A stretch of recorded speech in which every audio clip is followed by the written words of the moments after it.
very important that people hear from the both of us.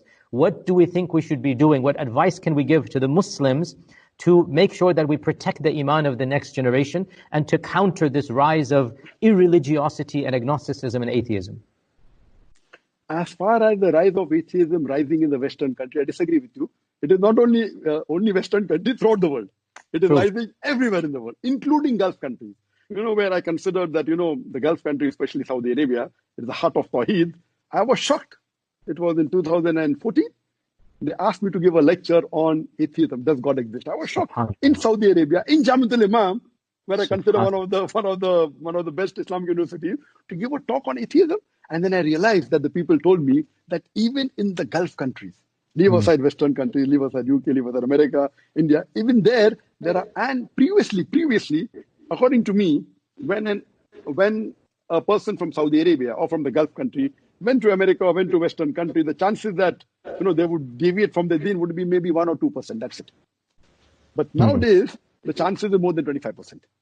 Coming back to your question, I know that there is a rise, and I've given a talk on this topic, does God exist? Where I have proved with reason, logic, and science the existence of Allah subhanahu wa ta'ala. What I believe that amongst the people who are in the past, there is a section of the guys who disagree on answering any question, which I don't agree with them. They say, okay, this question, ye shaitani sawal hai. This is a devil's question. So this question cannot be asked. So they disagree on answering questions when anyone raises against the Quran. When I'm concerned, if I find a book which is written against the Quran and a book written in favor of Quran, I will first buy the book written against the Quran to know how are they attacking the Quran. If I don't know how the enemies are attacking the Quran, how as a Dai can I defend it?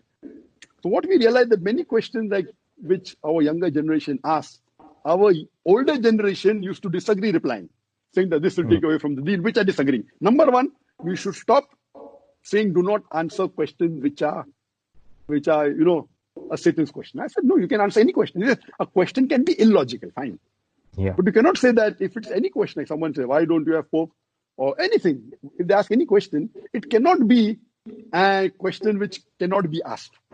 That's a different question that everyone is not specialized in the field of answering the atheist. So one thing is we should encourage questions.